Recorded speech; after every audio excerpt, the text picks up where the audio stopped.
اس لیے صرف چند منٹ، اور وہ بھی اس لیے کہ جو بات میں نے شروع کی ہے اسے اختتام تک پہنچا دیں۔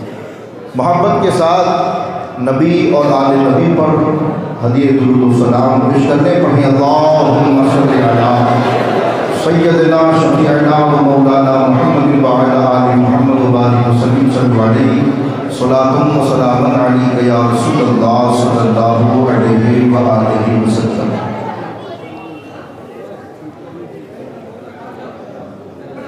توجہ ہے آپ سب کی، جن کی توجہ ہے وہ ہاتھ اٹھا کر ثبوت دیں۔ ماشاء اللہ، اور حضرت کا دیدار بھی کرتے رہیں، میری بات بھی سنتے رہیں۔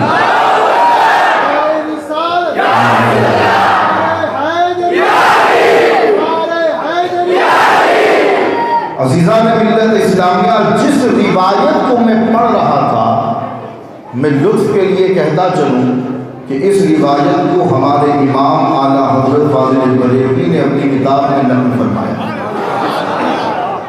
تو حضرت عمر بن خطاب رضی اللہ تعالی عنہ کا دور خلافت مال غنیمت آیا، توجہ ہے نا آپ کی۔ امام حسین علیہ السلام بھی تشریف فرما تھے۔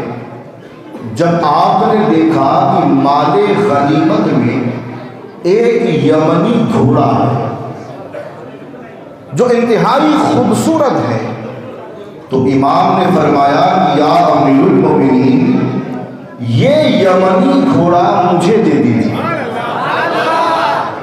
حضرت عمر نے فرمایا حسین ابن علی لے لو۔ پھر آپ نے دیکھا کہ انتہائی خوبصورت ریشمی چادر ہے جو یمن کی ہے۔ آپ نے پھر فرمایا کہ یا امیر المومنین، یہ یمنی ریشمی چادر بھی مجھے دے دے۔ تو حضرت عمر نے فرمایا اے حسین، یہ بھی لے لو۔ پھر آپ نے عرض کیا، فرمایا کہ یا امیر المومنین، گھوڑا بھی دے دیا، ریشمی چادر بھی دے دی، اب یہ جو زین ہے یہ بھی آپ مجھے عطا کر دیں جو مصر کی بنی ہے۔ عمر نے فرمایا کہ حسین، یہ بھی لے لو۔ اب اس محفل میں حضرت عبد الرحمن ابن عوف بھی تشریف فرما تھے، جن کا حضرت عمر بن خطاب رضی اللہ تعالی عنہ سے دوستانہ تھا۔ تو جب انہوں نے دیکھا کہ مسلسل حسین مانگتے جا رہے ہیں اور حضرت عمر دیتے چلے جا رہے ہیں، تو حضرت عمر سے عرض کرتے ہیں کہ یا عمر، کیا حسین کو سب دے دو گے؟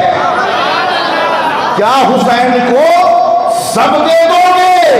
اتنا سننا تھا کہ حضرت عمر بن خطاب رضی اللہ تعالی عنہ جلال میں آتے ہیں، اور آپ نے حضرت عبد الرحمن ابن عوف کو مخاطب کر کے فرمایا کہ اے عبد الرحمن، سن لو، عمر کے سر پہ جو یہ بال ہے یہ حسین کے نانا کا صدقہ ہے۔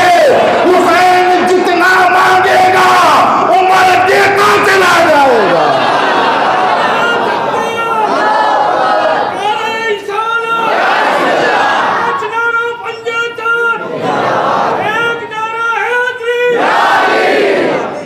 یہ تھی محبت صحابہ اور اہل بیت کے درمیان۔ تو ہم تو الحمدللہ سنی ہے نا، ایک ہاتھ میں اگر صحابہ کا دامن ہے تو دوسرے ہاتھ میں اہل بیت کا دامن ہے۔ اور جب بات اہل بیت اور صحابہ کی آ گئی تو میں چند جملوں میں ایک بات عرض کر کے رخصت ہونا چاہتا ہوں۔ حضرت قبلہ کی موجودگی ہے تو انشاءاللہ تعالی سند بھی مل ہی جائے گی۔ جس نے سب سے پہلے صحابہ کرام میں کلمہ پڑھا وہ ابو بکر ہے، جو سب سے پہلے مومن کہلایا وہ ابو بکر ہے، اور جس کی شان میں قرآن کی آیتوں کا نزول ہوا وہ ابو بکر ہے، جو غار میں سب سے پہلے داخل ہوا وہ ابو بکر ہے، سانپ کا ڈسنا جس نے برداشت کیا وہ ابو بکر ہے، جو غار سے سب سے پہلے باہر آیا وہ ابو بکر ہے۔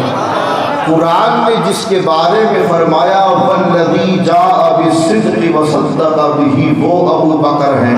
اور ہم اہل سنت و جماعت یہیں پر آپ کو لانا چاہتا تھا۔ ہم اہل سنت و جماعت جسے افضل البشر بعد الانبیاء کہتے ہیں، وہ ابو بکر ہے۔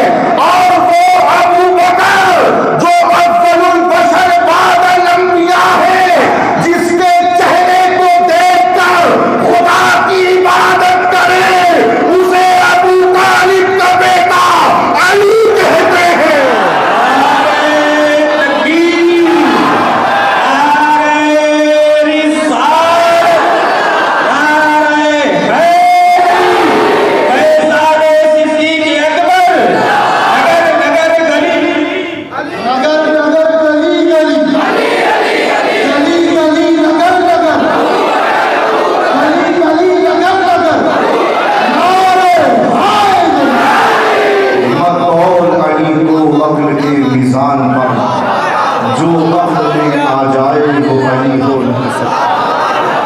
اور سادات کی تو پہچان ہی یہ ہے کہ فضائل تو فضائل، کیا بات ہے، سادات کی یہ شان ہے کہ وہ اپنے آبا و اجداد کے ذکر پر خوش بھی ہوتے ہیں اور ان کے کردار کو بھی اپناتے ہیں۔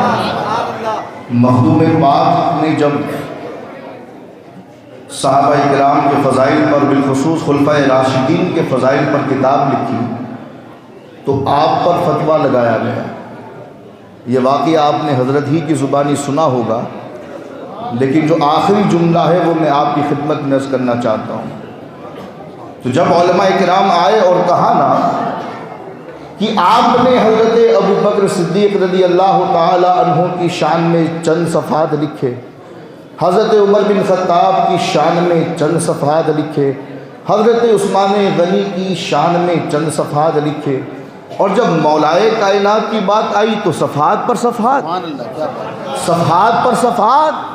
تو مخدوم پاک نے جو جواب دیا میرے جملوں میں سنیں۔ مخدوم پاک نے فرمایا کہ ہر بیٹے کو یہ پیدائشی حق حاصل ہے کہ وہ اپنے باپ کا ذکر جتنا چاہے اتنا کرے۔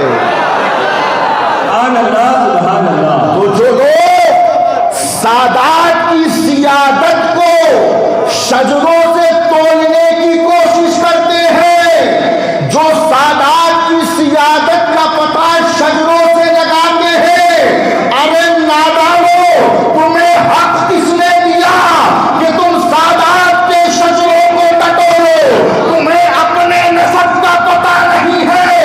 ارے سید کی پہچان شجروں سے نہیں کردار سے ہوتی ہے۔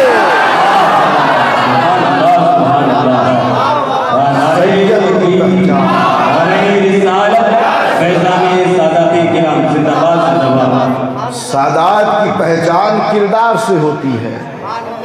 زبان میں مٹھاس ہو تو پتہ چل جائے کہ سید ہے، دل میں رحم ہو تو پتہ چل جائے کہ سید ہے، ہاتھوں میں سخاوت ہو تو پتہ چل جائے کہ سید ہے۔ تو اللہ ہمیں سادات کا وفادار بنائے۔ میرے کہنے سننے میں کوئی خطا لفظش ہوئی ہو تو میں توبہ کرتا ہوں۔ استغفر اللہ ربی من کل ذنب و اتوب الیہ وما علینا الا